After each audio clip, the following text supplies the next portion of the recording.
Tuhan, kalau kita adalah murid-murid yang baik,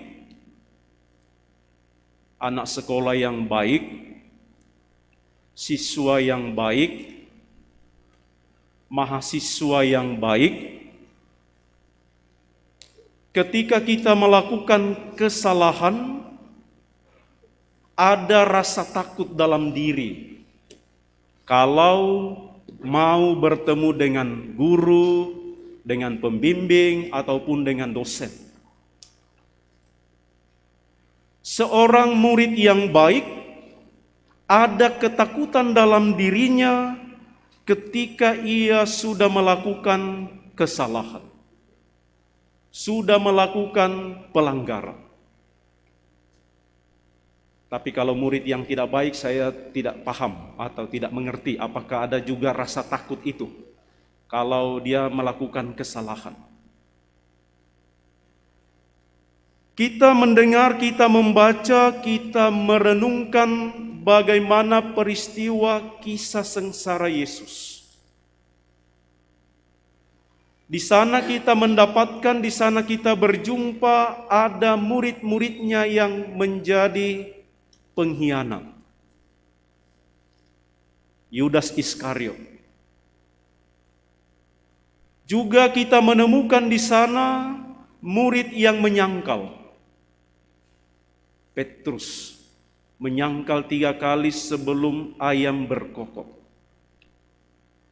Di sana juga kita menyaksikan bagaimana murid-murid itu lari meninggalkan Yesus ketika Yesus ditangkap. Bahkan ketika terjadi penyaliban, kita membaca murid-murid itu berdiri jauh-jauh. Tidak ada yang datang menjadi penolong, datang menjadi pembela. Maka ketika Injil hari ini menceritakan, murid-murid itu berkumpul di dalam rumah dengan pintu yang terkunci rapat. Memang pertama-tama dikatakan di sana bahwa mereka mengunci pintu rapat-rapat itu karena ada ketakutan. Takut kepada para pemuka Yahudi. Di sisi lain mereka juga takut jangan-jangan nanti Yesus yang sudah dikabarkan bangkit itu datang bertemu dengan kita dan memarahi kita. Tetapi kita membaca dalam kitab suci Injil hari ini, guru Yesus yang dikhianati itu, Yesus yang disangkal itu, Yesus yang tidak diakui itu, datang dengan berkata, damai bagimu. Dia tidak datang untuk menghakimi atau menuntut atau memarahi murid-murid yang telah berkhianat. Dan inilah salah satu tanda bagi kita, ibu bapa, saudara-saudari, betapa kerahiman Allah itu melimpah kepada kita manusia yang mengaku menjadi pengikut Kristus, tetapi kadang-kadang tidak setia terhadap pengakuan itu. Kepada kita yang seperti itu, Tuhan tetap menyampaikan damai bagimu. Lebih dari menyampaikan damai bagimu, Yesus tetap memperkenalkan dirinya. Lihatlah tangan dan lambungku. Juga dikatakan Yesus menghembusi mereka dengan Roh Kudus. Roh Kudus tetap dianugerahkan kepada kita, para pengikut Kristus, meskipun kita adalah orang-orang yang banyak kekurangan, banyak kelemahan. Kerahiman ilahi justru terbuka kepada kita yang merasa dan mengakui diri banyak keterbatasan dan kekurangan. Memang kemudian saudara-saudari, ada aspek perutusan di sana. Setelah Yesus menghembusi mereka dengan Roh Kudus, mereka dikatakan, sama seperti Bapa mengutus aku, demikian juga sekarang aku mengutus kamu. Bapak, Ibu, saudara-saudari sekalian, inilah panggilan dan perutusan kita bersama. Kita berdoa, kita bernovena mengenai kerahiman ilahi.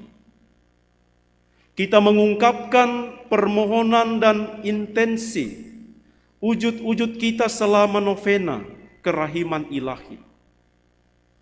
Kita persembahkan juga intensi dan wujud dari Sri Paus. Bersama-sama kita persembahkan.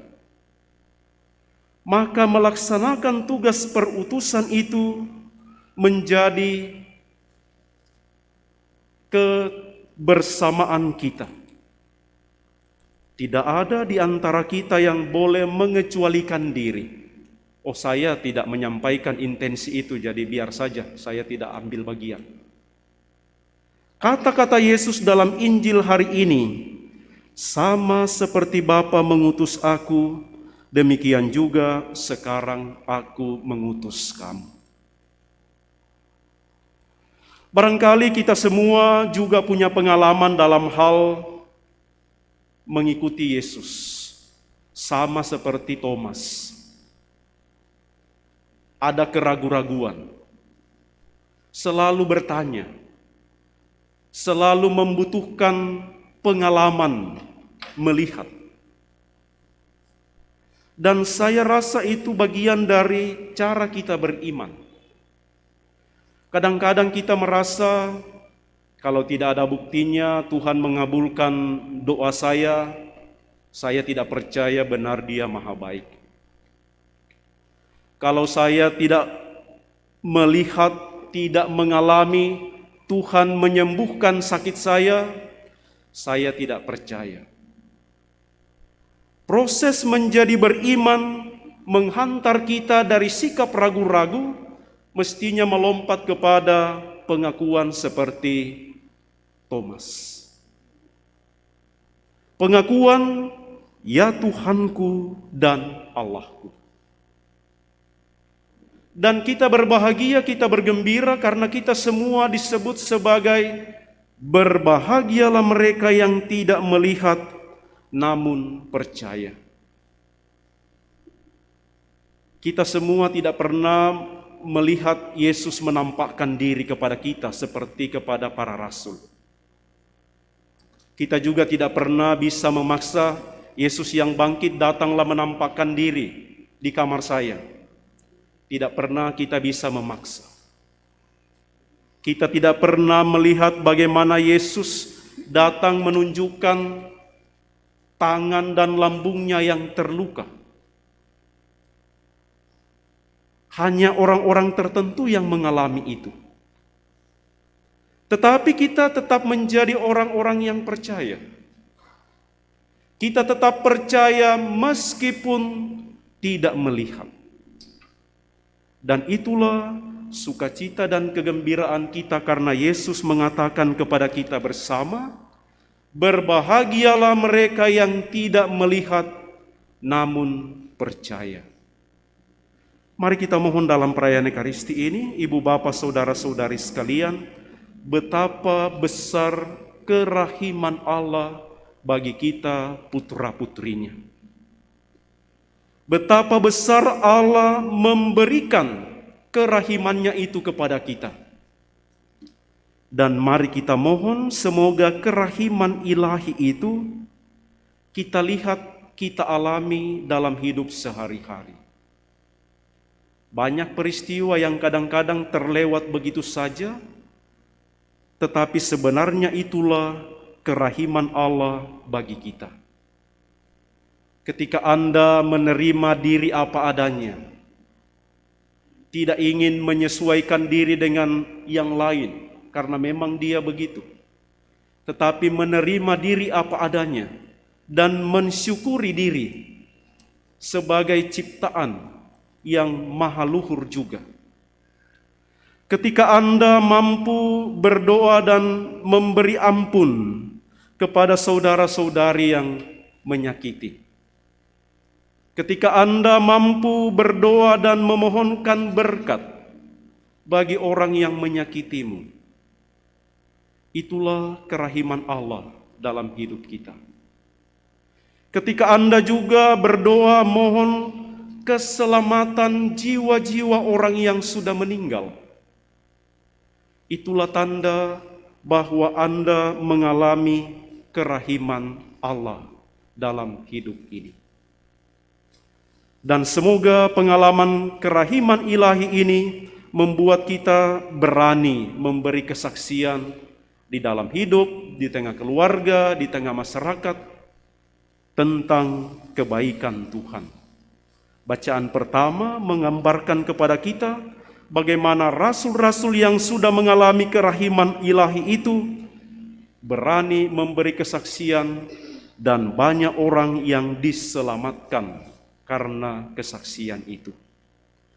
Mari kita mohon juga semoga intensi dan wujud-wujud Tripaus demi pertobatan orang-orang yang berdosa dan juga demi perdamaian dunia semakin terwujud di dalam hidup kita, baik di tengah keluarga kita sendiri, tetapi juga semoga terjadi perdamaian di antara bangsa-bangsa yang sedang berperang. Semoga demikian.